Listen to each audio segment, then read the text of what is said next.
The previous parts in the series were attempts in following the advice of Einstein and Planck mentioned in the introduction to keep things simple and practical. The results of applying that to the findings of Broglie, Schrödinger and Dirac are now used to solve the problems in making sense of quantum mechanics. It all started with the particle oscillation and the two wave functions of Broglie, one with a finite and one with an infinite propagation velocity, followed by the two differential equations of Schrödinger, a relativistic and a non-relativistic one. And finally, the definite fundamental mathematical base of quantum mechanics in the Dirac equation that consists of four equations for four components, which in the non-relativistic limit becomes one equation with two components, which is a Schrödinger equation with spin. All these were given a foothold more directly related to physical reality, but it hasn't yet visibly solved the problems of quantum mechanics. The first step on this route is the earlier mentioned idea that you cannot have anything human, like a measurement, an observer, or anything classical or microscopic, in a fundamentally microscopic description. Apply this idea to the standard example in these discussions, the double slit experiment that shows the wave aspect of microscopic particles. Its essential part that creates the characteristic interference is a screen with the two slits. And now take the essential step, also already shown in the introduction, of realizing that the screen, as any part of the equipment, is itself built up of microscopic particles. So let's take, beside the microscopic measured particle that we are focusing on, another microscopic particle from the screen or equipment. Now we're getting closer to the start of the series, the Broglie with a single particle and two oscillations. And let's see if you can get the Broglie's results from this present point with two particles and two oscillations. And also with the Broglie, let them both be electrons. And let's start the same way as the Broglie did. Take that the electrons have an oscillation associated with rest energy. But you cannot give these electrons the Broglie wavelength out of the blue. That is no science.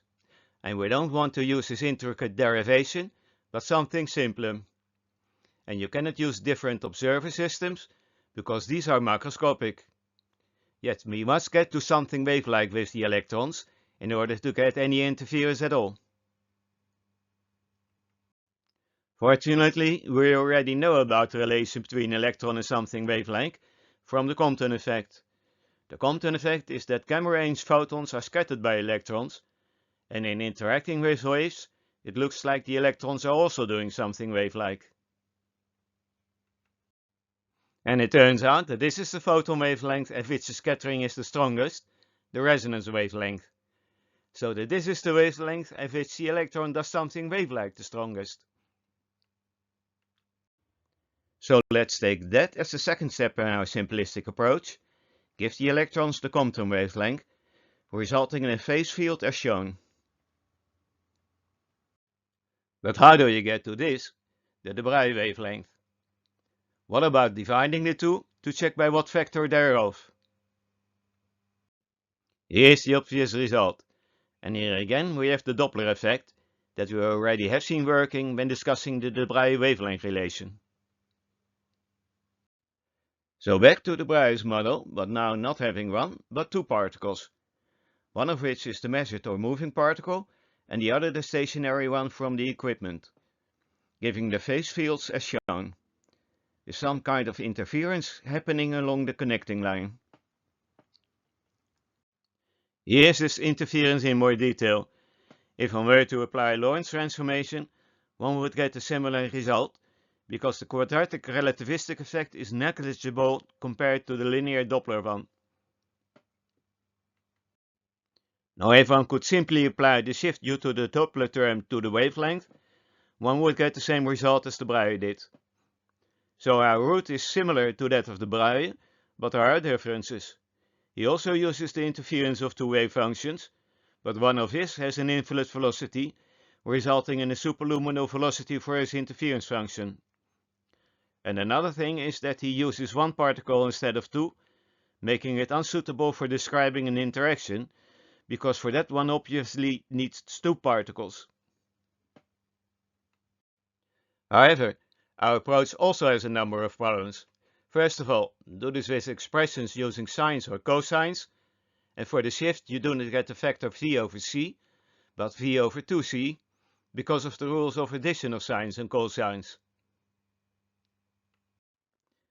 Secondly, if you want to go in the direction of quantum mechanics and give the waves the familiar exponential form, the interference term is not imaginary but real. And thirdly, there's a limitation to identical rest frequencies, so to identical particles, and you want to get rid of that. Highly remarkable, these three limitations can be removed by taking one single step. Take that the wave functions involved are Dirac wave functions.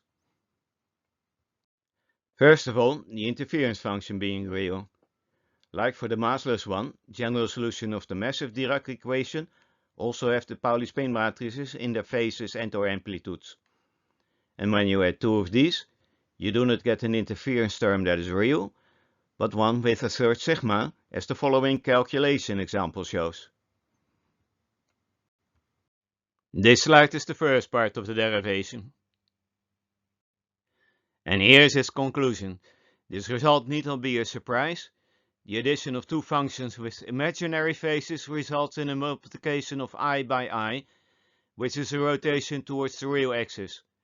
And the addition of two quaternion phase functions results in the multiplication of one quaternion by another, which is a rotation towards the third quaternion direction, like with Rubik's cube. So our first problem is solved. Then the second problem, the limitation to identical particles.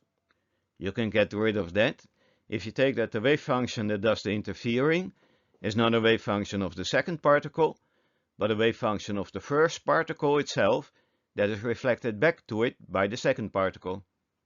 But how can you justify that? Again, because they are Dirac wave functions. As seen before, the solutions of the Dirac equation are fermions. And, as stated before, the formalism says that fermions obey the exclusion principle, so they cannot be in the same state. And, mentioned at the same time, turning this from formalism to practice or mechanics means that we have to apply this to the wave functions represented by the states. And there you have your reflection. Because the exclusion of a field leads to a reflection of it, as is well known from both electricity and magnetism. The illustration shows the Meissner effect, which is that in the superconducting state, on the right, the magnetic field is excluded from the sphere. The shown field is the result of the combination of the original field plus the field reflected due to the currents on the surface of the superconductor. The third problem of the simple model was the factor of 1/2 in the interference function. This is now the simplest because it already has been solved. With the reflection, the Doppler effect is turned into the radar Doppler effect, which has an extra factor of 2 as shown, which is simple to see. For every meter the car advances, the pathway for the waves is shortened by 2 meters. And now we also have a solution for the problem of how the formalism can use the momentum in the wavelength relation and still get valid results, while the relation itself is not relativistically invariant. This observational non-invariance doesn't matter at all, because with our model, quantum mechanics is a self-interaction between two particles. It doesn't matter at all from which observer system you are watching it. So our simple model takes extraordinary steps, but it starts solving extraordinary problems. Here, that of how to get from a relativistic to a non-relativistic description in a simple, but not too simple way. And now we also have finally reconciled the existence of two wave-particle relations. In this illustration, the monistic one of both particle and wave, that applies to de Bruij's model, the relativistic Schrödinger equation, the Dirac equation, and the Dirac wave functions, the ones that describe objective reality. And here the situation for the non-relativistic Schrödinger wave functions, the amplitude functions, that aren't there for a particle stationary to the equipment and that lead to the dualistic wave-particle relation or wave-particle duality.